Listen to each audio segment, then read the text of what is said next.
Berlatar pada abad ke-16, tepatnya pada zaman Cina kuno, beberapa pendekar pedang sedang mencari keberadaan pencuri yang kabur. Mereka pun menyusuri sebuah padang pasir yang cukup luas secara bersama-sama, dan setelah melalui perjalanan panjang, mereka pun dapat menemukan pencuri tersebut. Namun ternyata orang yang ingin mereka bunuh bukanlah orang sembarangan.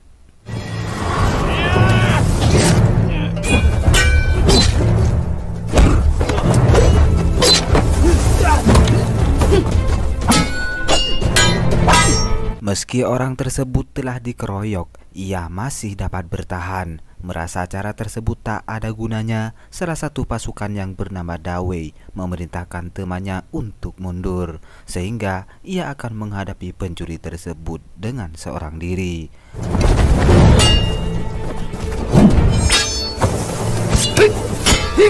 Dawei berhasil mengalahkannya, dan bersamaan dengan hal itu, seorang menteri pemerintahan langsung membunuh si pencuri menggunakan busur panah. Pada kenyataannya Dawei dan rekan-rekannya adalah pasukan yang bekerja kepada pemerintah. Meski pekerjaan tersebut sangatlah berbahaya, Dawei dan rekannya yang berprofesi sebagai pembunuh bayaran tetap melakukan pekerjaan tersebut dengan penuh semangat, meski bayaran yang mereka terima tidaklah sebadan dengan pekerjaan tersebut. Dengan bayaran yang sangatlah kecil, Dawei memutuskan untuk berhenti sebagai pembunuh bayaran pemerintah. Ia pun merubah profesinya dengan menjadi seorang pendekar pedang yang secara sukarela ingin melindungi warga sekitar dari orang-orang jahat. Dawei tinggal di kota kecil yang bernama Taiping. Ia tinggal di sebuah rumah bersama istri dan anaknya. Pada suatu hari, Dawei kedatangan tamu yang ingin menantangnya untuk melakukan pertarungan 1 lawan 1. Namun dikarenakan Dawei yang telah berniat ingin pensiun menjadi pendekar pedang, ia pun menolak tawaran tersebut. Pria yang sok jago ini bernama Xiao Bai. Ia pun membuat ancaman kepada Dawei, jika nanti malam tidak menemuinya di pemakaman utara, maka istri dan anaknya dalam bahaya. Xiao Bai juga berkata jika Dawei menang, ia akan memberikan perak kepada Dawei. Singkat cerita, pada malam harinya, istri Dawei yang bernama Yeri mengatakan bahwa esok ia tidak mempunyai beras untuk dimasak. Mendengar perkataan tersebut, Dawei terpaksa menemui Xiao Bai demi mendapat perak untuk mencukupi keperluan ekonomi dan juga membeli obat istrinya yang sedang sakit. Sesampainya di pemakaman utara, Dawei secara tiba-tiba mendapat serangan dari Xiao Bai dan pertarungan pun dimulai.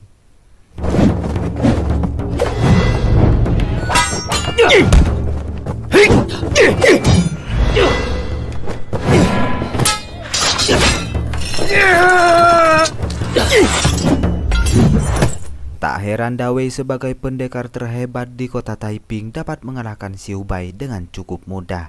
Dawei akhirnya mendapatkan perak tersebut, dan sebagaimana peraturan dalam pertarungan pedang, siapa yang kalah ia harus dibunuh saat itu juga. Akan tetapi Dawei malah membiarkan Xiao Bai pergi, dan dengan kekalahannya tersebut, Xiao Bai bersumpah untuk mengalahkan Dawei jika suatu saat ia bertemu kembali melihat Dawei menggenggam pedangnya. Esok harinya Dawei pulang dengan membawa obat dan juga makanan. Ia pun kedatangan seorang temannya yang bernama Lin Qi.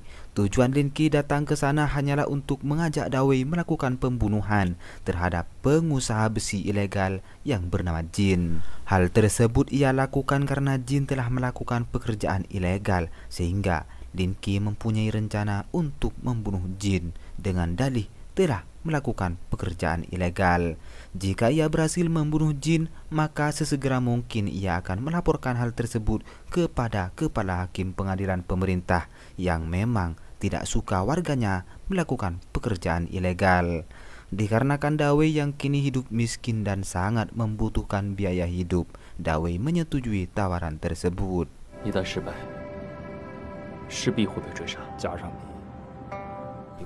Pada keesokan malamnya, Dawei, Lin, dan juga 2 orang temannya mulai beraksi untuk membunuh Jin.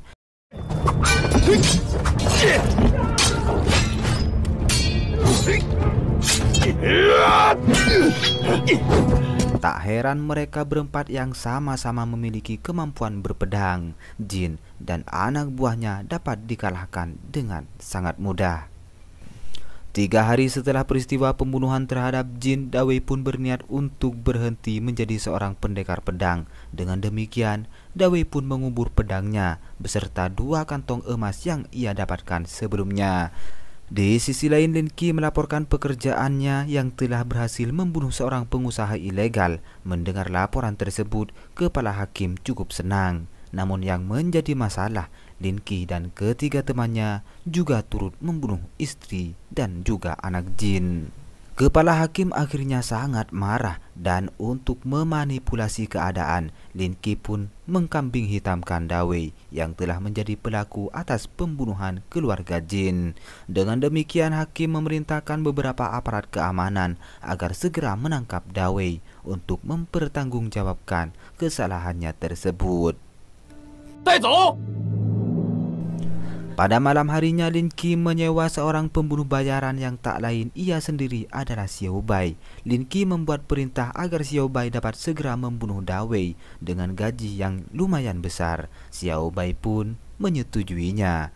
Sebagai seorang tahanan, Dawei pun akhirnya dibawa oleh petugas untuk melewati gurun pasir menuju tempat kerja paksa. Dan di tengah perjalanannya, ia bertemu dengan Xiao Bai yang siap memenggal kepalanya tersebut. Akan tetapi Xiao Bai pun teringat akan sumpah kepada Dawei. Jika Dawei tidak memegang pedang andalannya, Xiao Bai tidak akan bertarung dengan Dawei. Alhasil, Xiao Bai pun pergi tanpa melakukan apapun. Tak lama kemudian, Dawei pun tiba di tempat kerja paksa bagi narapidana. Ia pun harus hidup di sana, meninggalkan anak dan juga istrinya. 10 tahun kemudian, masa tahanan Dawei akhirnya berakhir. Dalam masa yang sangat lama, banyak situasi yang telah berubah, di mana Lin Qi kini menjadi kepala keamanan. Dan untuk Xiao Bai sendiri, ia pun menjadi lebih kuat dan kemungkinan dapat mengalahkan Dawei jika suatu saat mereka bertemu. Kembali kepada Dawei yang kini telah tiba di rumahnya, ia pun melihat istri dan anaknya yang kini telah dewasa. Namun anaknya yang bernama Fei ini malah memarahi ayahnya tersebut dikarenakan selama 10 tahun Fei tidak mendapatkan kasih sayang seorang ayah.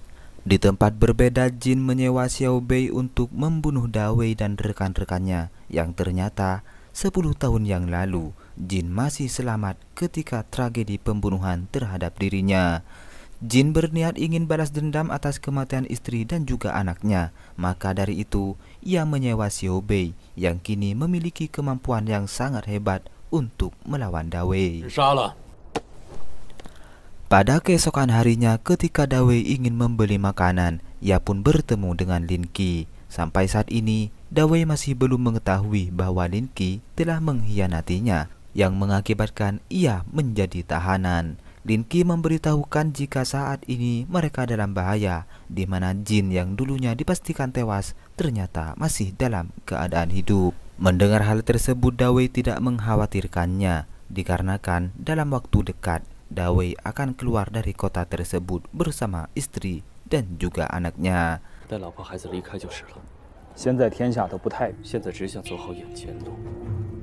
Setibanya di rumah, Dawei bertemu dengan seorang pria yang ternyata ia adalah anak Lin Qi sekaligus pacar dari anaknya sendiri. Diketahui pria tersebut bernama Baosan dan tujuan ia datang ke sana adalah untuk belajar teknik pedang kepada Dawei. Dawei sebagai legenda pendekar pedang, ia pun tidak dapat menolaknya, apalagi Baosan juga berniat ingin melindungi Fei.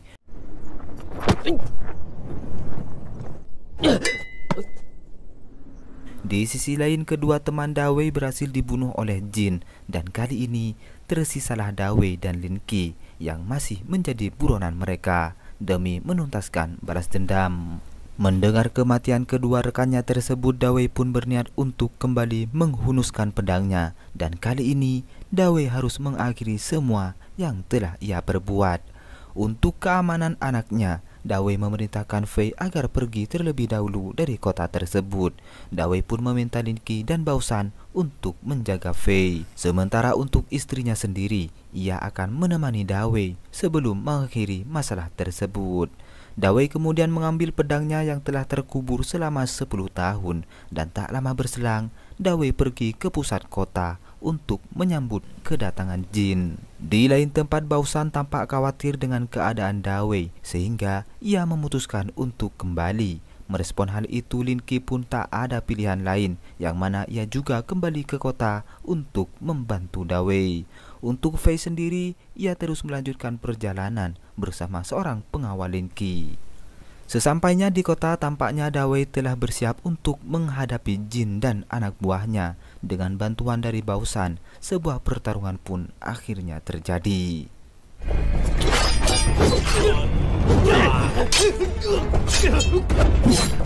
Di tengah pertarungan tersebut, Xiao Bei malah membunuh jin. Ia sengaja melakukan hal tersebut dikarenakan Xiao Bei ingin bertarung melawan Dawei dengan sepuas-puasnya.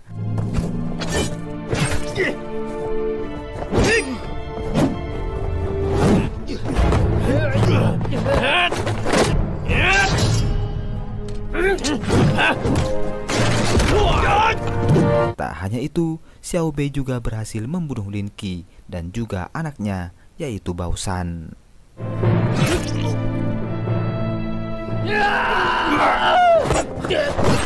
Tersisalah mereka berdua dan pada akhirnya pertarungan hidup mati pun kembali dilanjutkan.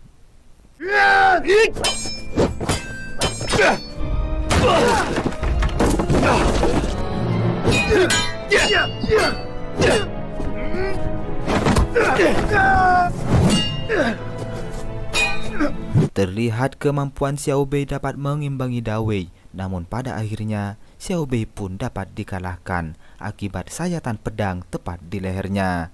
Dawei yang terluka parah, ia menyempatkan diri untuk bangkit, namun dikarenakan Dawei sudah mengeluarkan banyak darah, ia pun juga tewas di pangkuan istrinya.